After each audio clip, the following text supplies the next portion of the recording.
everyone, this is the Lusiny team. I am the project manager and my name is Manuel Florentino Laru. Concerning the mission, it is about a CubeSat placed in a GTO. Its aim is to take pictures of the lunar surface.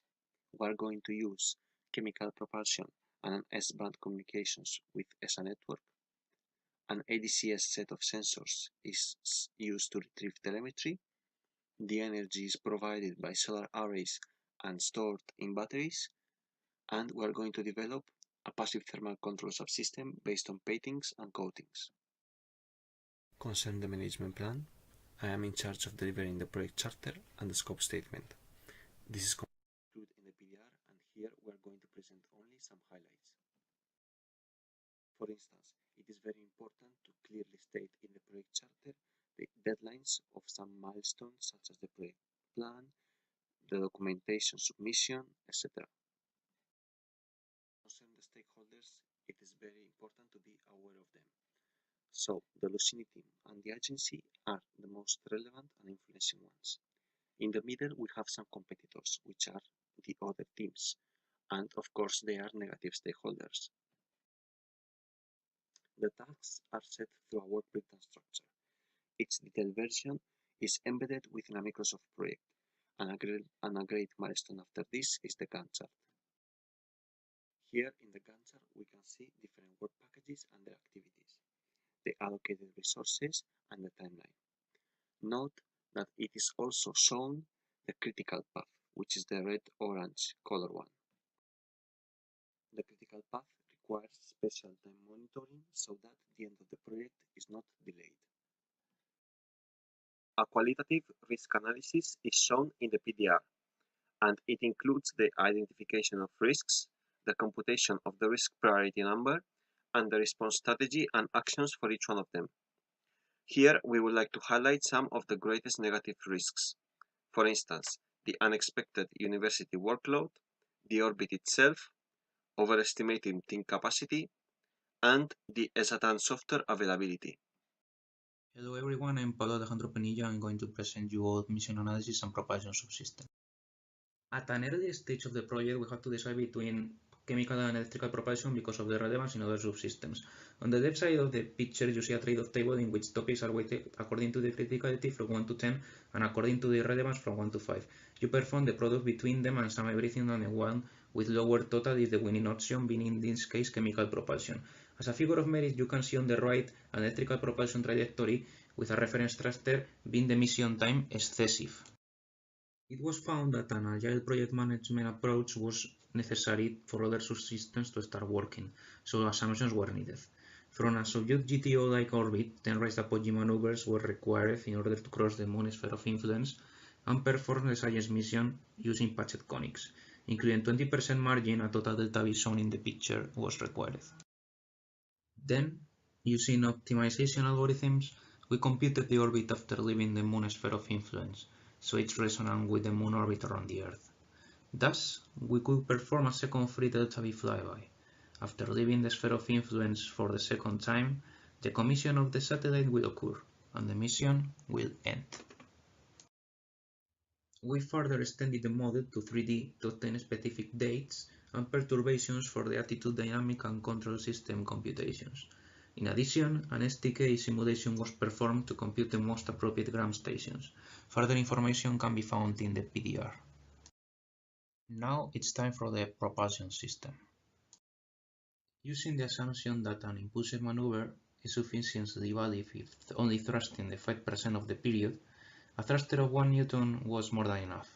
A similar trade-off analysis was performed to decide between hydrazine and bipropellant propulsion. Due to the mass and the volume constraints, we decided that the 1 Newton Ariane hydrazine thruster was our mission thruster. Again, we performed an optimization algorithm in terms of the mass and the volume of the tanks and the different pressure-lands to size the propellant distribution system. Here you can see a table for the primary and the secondary propulsion systems, as well as some schematic drawings including the valves and the filters. Again, for more information, please refer to the PDR. Now it is time to describe the ADCS system. For our spacecraft to know its relative orientation with respect to different reference frames, and its angular rate, a sun sensor, our MIU, and a star tracker are installed. The sun sensor and the star tracker are in charge of telling the spacecraft which is its relative orientation with respect to the sun and deep field stars of the space. The MIU, on the other hand, is in charge of telling it the angular rate that the spacecraft has with respect to its own reference frame, to its body frame, if it is rotating or not. Nonetheless, just using sensor is not enough. We need also muscles or actuators to change our orientations. In order to do that, 4 small CubeSat wheels have been used. These wheels weigh 60 grams and have a maximum rotational speed of 8,000 revolutions per minute. However, with these wheels is not enough, because with the presence of constant torques, the wheels will have to spin the faster and faster with time, and sometimes they will have to exceed the maximum rotational speed in order to counteract the torques. The solution employed for desaturating the reaction wheel consists in using 6 small cold gas thrusters that were explained in the propulsion part before. Here we can see 2 schematics of the attitude determination and control systems, where the reaction wheels are attached to the tank, the sensors are attached to the plates as well as the RC cold gas thrusters, and the pipes are attached to the plates and also to the main tank. The power subsystem supplies and stores the energy for the spacecraft. The different subsystem components are the ones shown in the following slide. The solar arrays, which convert solar energy into electric energy, power control distribution unit, which is in charge of supplying and controlling and distributing the energy, the onboard computer, which acts as the brain of the spacecraft, the batteries, which are in charge of restoring the energy to be delivered during the eclipse, and the wiring that includes harnessing and electronics. The design process followed have been the following one. In the first place, we have gathered the requirements from the colleagues. We have studied the mission constraints. This is how often there are going to be eclipses and how much they are going to last. Next, we have determined the characteristics of the solar arrays and the batteries. This is to determine its size, volume, and properties. And lastly, we had to integrate these elements into the system. In this picture, we can see highlighted in red the different components of the electric subsystem. On the right hand side picture, we can see in blue the solar panel, and in the picture in the middle we can see the batteries, that there are 2 for redundancy, the onboard computer, which is in the bottom part, etc. In this slide, the power budget for the different modes are shown and summarized. The communication subsystem is in charge of connecting the space and the ground segment, and it is crucial for the mission. There are 2 subsystem components that are very important. The shared antenna, which receives and radiates electromagnetic waves containing information from the spacecraft to the ground station, and vice versa, and the communication controller that manages the communication data input-output. There are several constraints that have to be considered when designing the communication subsystem. These are the following.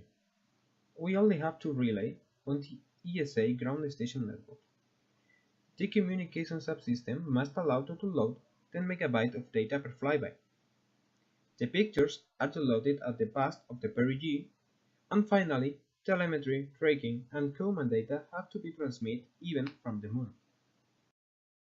The ground station chosen for the missions have been the following ones: Kourou in French Guiana, Maspalomas in the Canary Islands, Spain, and Bukit in Singapore. You can see in this table the satellite accesses to different ground stations. As shown, it can have communication with at least 1 ground station at any time. These accesses last at least 10 hours, time that is enough to transmit all payload data. In this last slide for the communication subsystem, it can be seen at the lower part the optional folding UHF antenna and the communication controller inside the spacecraft case. Now it is time to describe the final mechanical design of the satellite. Here, 2 schematics of the spacecraft made with 8M view can be seen, In the leftmost picture, all the systems integrated can be seen. In the rightmost, the final form of the spacecraft is depicted at 26.9 units spacecraft, which make it a very big CubeSat. Here, the two substructures that compose the structural system can be seen. On the left, the external one composed by the external plates, and in the right, the structural supports that attach all the subsystem to the plates. Everything is composed of aluminum 7075, which is a stronger aluminum alloy that can be used for space application, and it is important to highlight that the natural frequency of all the spacecraft is around 1300 Hz, which allows us to be launched on the Soyuz, which has a frequency of 10 to 15 Hz. The main mechanism present in the spacecraft is the antenna mechanism, which consists in 4 rods that are deployed thanks to 4 small hinges. Here, the total mass of the spacecraft can be seen to be 2509 kilograms, taking into account margins of 5 and 20% depending on the subsystem. The red arrow is pointing to the row where the center of gravity and the moments of inertia of the spacecraft with propellant, in other words, is found. Then, the percentage of mass of each subsystem can be seen in the table below, being the power subsystem the heaviest one since it has the solar arrays, followed by the structural and the propulsive. Space imposes a very extreme thermal environment.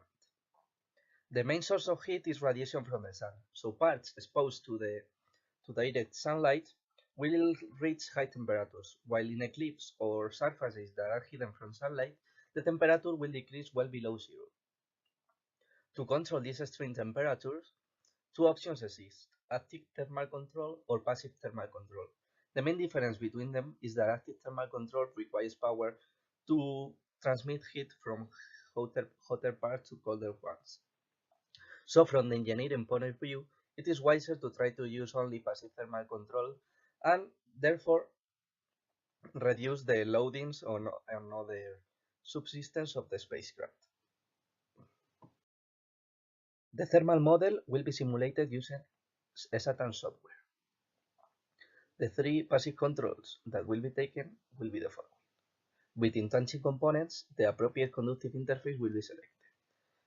Between components that are separated, conductors have been established like heat pipes that transmit the heat. And also, to modify the heat transmitted by radiation, the optical properties of surfaces will be selected. In real life, this will be done through coatings that will modify the emissivity and absorptivity of surfaces. Once the thermal model is created in Saturn, the two most extreme cases are analyzed. Here we have depicted the maximum eclipse case that we can see in red in the picture. Through covering in wet paint all the internal surfaces, an optical solar reflector the external surface, and by covering with polished beryllium the hydrazine tanks, we are able to maintain all the thermal nodes in the adequate range of temperatures for their operation. This temperature of the main nodes is shown on the right of the slide. This is the other extreme case, showing the minimum eclipse orbit. Here again we can see that all the components stay within acceptable ranges, although it might seem like for the solar panel that this temperature is not the optimal one, but it compensates the fact that we have not used active thermal control, so in the engineering point of view this is advantageous. Now we would like to share some conclusions. For instance, the high level of interconnection between subsystems leads to a large number of possibilities for the design, and all these dependencies between subsystems need to be understood in the early stages of the project. In addition, all the systems depend on the mission to be performed, as well as the shape and size of the satellite. And a further refinement of this work shall be executed in the next phase for a CDR submission. Now, in the name of the Lusiny team, thank you for your attention.